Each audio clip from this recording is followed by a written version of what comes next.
नमस्ते। आजको हाम्रो विषय छ हाइपोथेसिस। सुन्दा अलि टेक्निकल लाग्न सक्छ, तर यो वास्तवमा के हो, यसले कसरी काम गर्छ अनि एउटा बलियो राम्रो हाइपोथेसिस बनाउन के गर्नुपर्छ। आउनुहोस् आज यही कुरालाई एकदमै सरल तरिकाले बुझौं। कुनै पनि ठूलो वैज्ञानिक खोज कहाँबाट सुरु हुन्छ होला? हो, यो सुरु हुन्छ एउटा एजुकेटेड गेसबाट। हाइपोथेसिसको मुटु नै यही हो, एउटा सोच विचार गरेर लगाइएको अनुमान। आज हामी के कुरा गर्छौं त? पहिले हाइपोथेसिसको अर्थ के हो भनेर बुझ्नेछौं।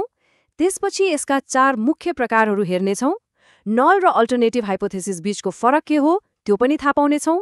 अनि एउटा राम्रो हाइपोथेसिसमा के गुण हुनुपर्छ भन्ने चेकलिस्ट पनि छ। र अन्त्यमा यी सबै कुरालाई जोडेर हेर्नेछौं। ल सुरु गरौँ हाम्रो पहिलो खण्डबाट। हाइपोथेसिस आखिर हो के? यो कुनै पनि अनुसन्धानको जग हो। ल अब यसको फर्मल परिभाषामा जाउँ।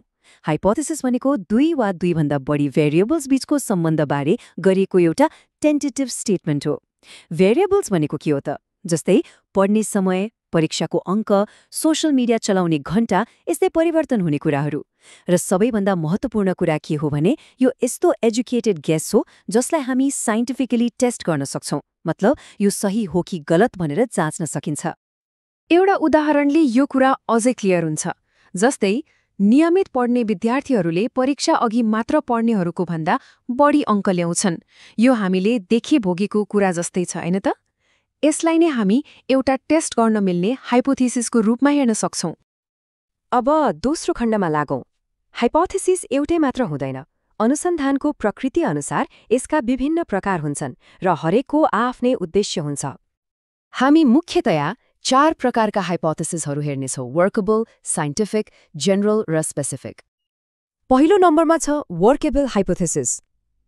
नामले नै भन्छ यो एकदमै प्र्याक्टिकल र रियलिस्टिक हुन्छ। यसलाई हामीले अब्जर्भेसन वा एक्सपेरिमेन्टबाट सजिलै टेस्ट गर्न सक्छौं। जस्तै नियमित व्यायामले विद्यार्थीहरूको एकाग्रता स्तरमा सुधार ल्याउँछ।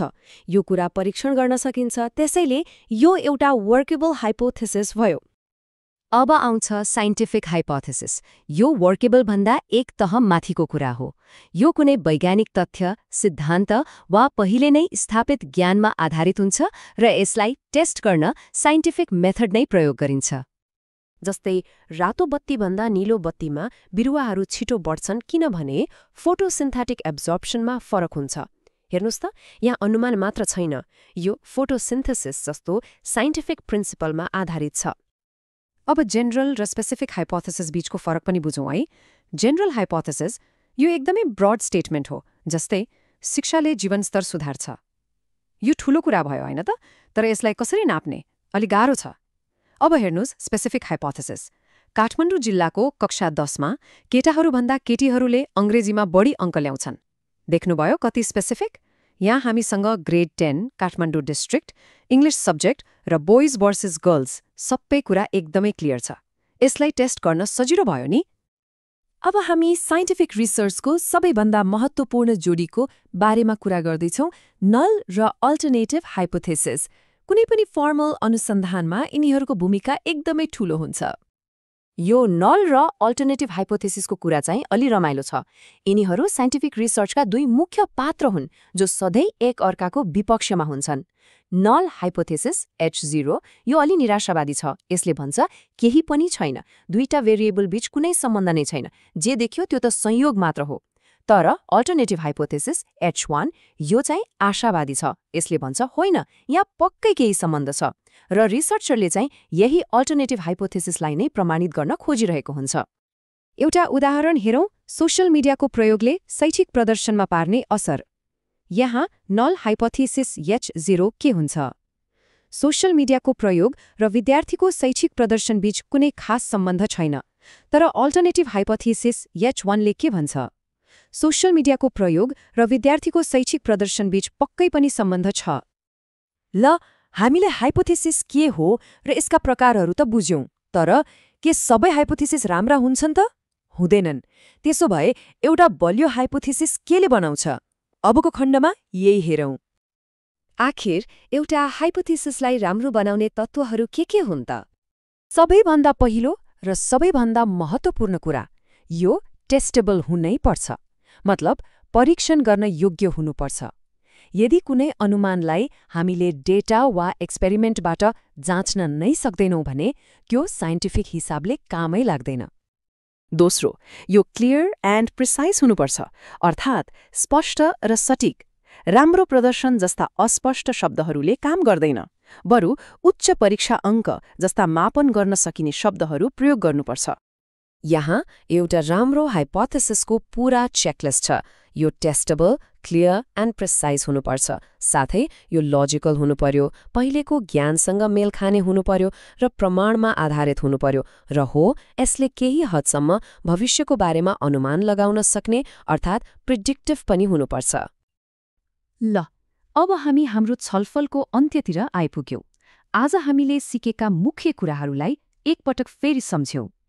सारमा भन्नुपर्दा एउटा हाइपोथेसिसले सामान्य एजुकेटेड गेसलाई एउटा टेस्टेबल, प्रिसाइज र खोजको लागि शक्तिशाली टुलमा बदल्दिन्छ। यो एउटा सामान्य जिज्ञासाबाट सुरु भएर वैज्ञानिक यात्रासम्म पुग्ने पुल हो। अब जानु अघि एउटा प्रश्न। हामीले आफ्नो दैनिक जीवनमा पनि त कति कुराहरू अनुमान गर्छौं नि, हैन? सोच्नुस् त, हाम्रो आफ्नै दुनियाँमा त्यस्तो कुन एजुकेटेड गेस छ होला जसलाई हामीले एउटा हाइपोथेसिस बनाएर टेस्ट गर्न सक्छौं? यसमा विचार गर्नुहोला है। कुनै पनि नयाँ आइडिया वा डिस्कभरी साँच्चै कामको हो कि यो केवल एउटा कोइन्सिडेन्स हो? कसरी थाहा पाउने? ल, आज हामी स्टेटिस्टिक्सको एउटा यस्तै फन्डामेन्टल कन्सेप्टलाई स्टेप बाई स्टेप बुझ्नेछौँ, the null and alternative hypothesis. So the big question is, हामीले देखेको कुरा एउटा रियल इफेक्ट हो कि जस्ट ऱ्यान्डम चान्स? साइन्टिफिक रिसर्चको मुटुमा यही प्रश्न हुन्छ र यही पजल सल्भ गर्न हाइपोथेसिस टेस्टिङको प्रयोग गरिन्छ। ल, सुरु गरौँ है त। हरेक साइन्टिफिक टेस्टको एउटा स्टार्टिङ पोइन्ट हुन्छ, अ डिफल्ट अजम्पसन। त्यसलाई नै नल हाइपोथेसिस भनिन्छ। सो यो null hypothesis or H naught भनेको केही पनि भइरहेको छैन भन्ने स्टेटमेन्ट हो।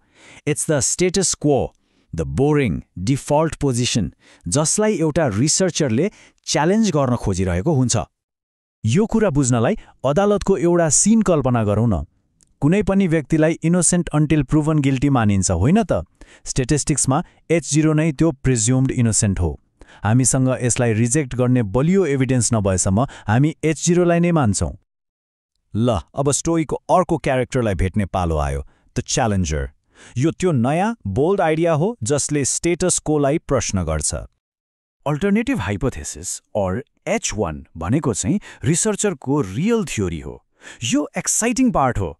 H0 lay their is nothing new here भन्छ भने H1 ले ओ यस देयर इज, यहाँ केही इम्पोर्टेन्ट कुरा भइरहेको छ भनेर च्यालेन्ज गर्छ। हाम्रो कोर्टरुमको एनालोजीमा फर्क्यौं। H0 इनोसेन्ट हो भने H1 चाहिँ प्रोजिक्युटरको क्लेम हो, गिल्टी भन्ने तर्क हो।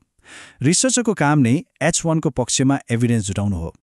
ओके, अब यी दुई अपोजिङ आइडियाजलाई साइड बाई साइड राखेर हेरौँ ताकि फरक के छ भन्ने कुरा छर्लङ्ग होस्। So the main conflict is simple. एकातिर छ H0 जसले भन्छ सबै कुरा पहिले जस्तै छ, नो इफेक्ट, अनि अर्कोतिर छ H1 जसले दाबी गर्छ होइन, यहाँ पक्कै पनि एउटा इफेक्ट छ, केही नयाँ कुरा छ। ल, यो टेबलले सबै कुरा क्लियर पार्छ। मिनिङमा हेर्नुहोस्, H0 ले भन्छ नो रिलेसनशिप, H1 ले भन्छ देयर इज अ रिलेसनशिप। नेचरमा H0 स्टेटस को हो, H1 चाहिँ एउटा च्यालेन्ज हो। तर यहाँ सबैभन्दा इम्पोर्टेन्ट रो हो पर्पज। H0 को उद्देश्य भनेको हाम्रो रिजल्ट कतै बाई चान्स मात्र आएको हो कि भनेर टेस्ट गर्नु हो, जबकि H1 को उद्देश्य त्यो रिजल्ट रियल र सिग्निफिकेन्ट छ भनेर प्रुभ गर्नु हो। It's a battle between scepticism and discovery. ल, थ्योरी त भयो, अब यसलाई रियल लाइफ एक्जाम्पलमा हेरौँ न त ताकि कुरा अझै क्लियर होस्। एउटा कमन क्वेसन लिउँ, के केटा र केटीहरूको एकाडेमिक पर्फर्मेन्समा साँच्चै कुनै फरक छ त? ल, यसलाई टेस्ट गर्न हाम्रो H0 र H1 फ्रेमवर्क प्रयोग गरौँ। अब यहाँ हाम्रो नल हाइपोथेसिस H0 के हुन्छ त? Simple, there is no significant difference in academic performance between boys and girls. यो हाम्रो starting point, a statement of no effect. र यसको ठिक अपोजिट अल्टरनेटिभ हाइपोथेसिस H1 के हुन्छ? There is a significant difference. यो त्यो क्लेम हो जसलाई हामी टेस्ट गर्न चाहन्छौँ, जसलाई एभिडेन्स चाहिन्छ। त्यसो भए वाट्स द बटम लाइन? यो H0 र H1 को फ्रेमवर्क किन यति इम्पोर्टेन्ट छ त? So let's recap. H0 is the baseline, the status quo. H1 is the new idea, the researchers claim. And here's the most important part. The goal of research isn't to prove H1 is true. The goal is to find enough evidence to reject H0.